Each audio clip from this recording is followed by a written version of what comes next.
लाहौर की मसरूफ सड़कों पर एक 12 साला लड़का दानिश रोज नान बेचता था। लोगों के लिए वो एक आम सा बच्चा था, मगर उसके दिल में एक गैर मामूली ख्वाब छुपा था। एक दिन मैं स्कूल का प्रिंसिपल बनूंगा, बच्चों को पढ़ाऊंगा और उनके ख्वाबों को जन्म दूंगा।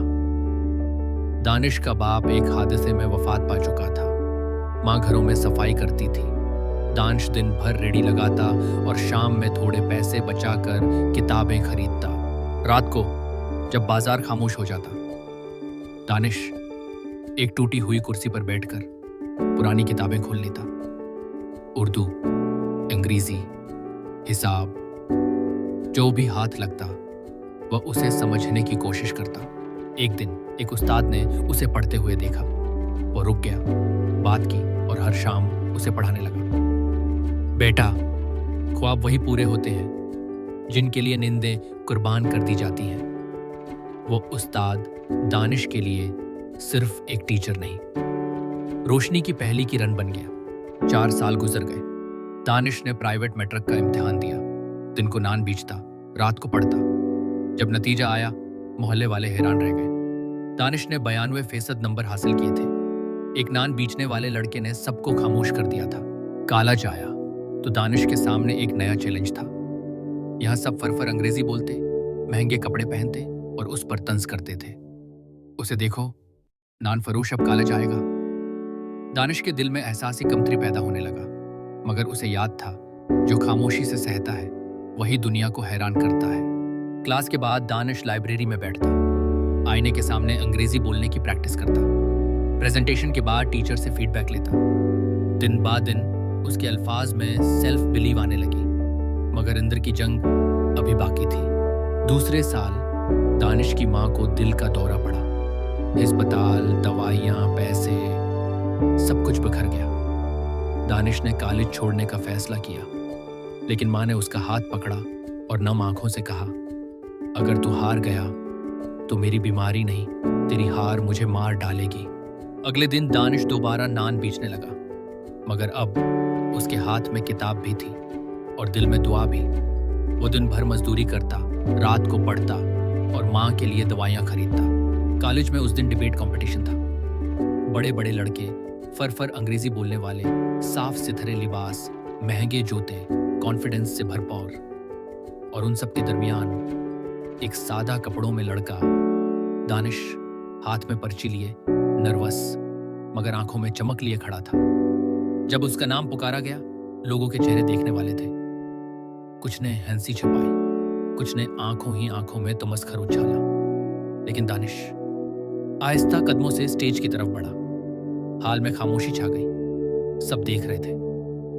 अब ये नान बेचने वाला क्या बोलेगा? दानिश माइक के सामने रुका, गहरी सांस ली। पहला जुमला जबान से निकला, लर्जश के साथ, मैं नान बेचता था। कुछ हंसी की आवाजें आई। दानिश रुक गया, फिर आंखें बंद की और दूसरा जुमला ऐसी गूंज के साथ बोला कि पूरा हाल सुन हो गया। और आज मैं ख्वाब बेचने नहीं, ख्वाब जगाने आया हूं। हाल में खामोशी छा गई। ये जुमला चूरा बनकर हर दिल में उतरा।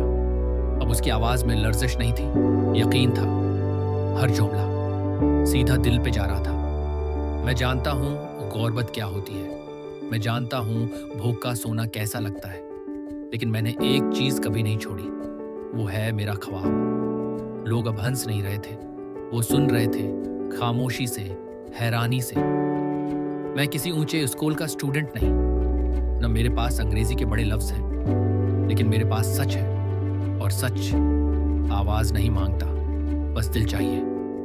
इख्तिताम पर वो सिर्फ मुस्कुराया और आहिस्ता से कहा, ख्वाब देखना सबका हक है, चाहे वो नान बेचने वाला हो या नान खाने वाला। और फिर पूरा हाल तालियों से गूंज उठा। कुछ आंखों में आंसू थे, कुछ सरों में शर्मिंदगी, और दानिश के चेहरे पर खामोश फख्र। सालों की मेहनत, कुर्बानियां और आंसू। आखिरकार दानिश ने अपनी तालीम मुकम्मल की। अब वो एक स्कूल में उस्ताद बन चुका था। वही लड़का जो कभी स्कूल के दरवाजे पर नान बेचता था, अब बच्चों को अंदर ख्वाब देखना सिखा रहा था। एक दिन स्कूल के मालिक ने उसे बुलाया। दानिश, हम तुम्हें उस स्कूल का प्रिंसिपल बनाना चाहते हैं। तुमने जो रोशनी बच्चों में जगाई है वो लफ्जों से बाहर है। दानिश ने स्कूल के बाहर एक नया बोर्ड लगाया। अब हर वो बच्चा जो ख्वाब देखता है, इसके लिए दरवाजे खुले हैं। फीस नहीं, जज्बात चाहिए। वो मुफ्त तालीम देने लगा। रेडी वाले बच्चों को उठाया, कलम दिया, ख्वाब दिया। एक दिन दानिश स्कूल के ऑफिस में बैठा अपनी पुरानी कुर्सी को देख रहा था। वही कुर्सी जिस पर वो नान बेचता था, आज वही कुर्सी खाली थी। वो अपनी माँ की कब्र पर गया और आहिस्ता से कहा, माँ, वो रोटी जो तुमने अपने हुस्से की मुझे दी थी, आज वही रोटी पूरे शहर के बच्चों को खिला रही है। कभी किसी के ख्वाब पर हंसना मत। क्या पता कल वही ख्वाब तुम्हारे बच्चों को पढ़ा रहा हो। और कभी अपनी सच्चाई और मेहनत पर शक न करना, क्योंकि वक्त देर से देता है मगर देता जरूर है। राइज माइंड्स को सब्सक्राइब करें अगर ये कहानी आपके दिल को छू गई हो। मजीद ऐसी ही कहानियाँ सिर्फ आपके लिए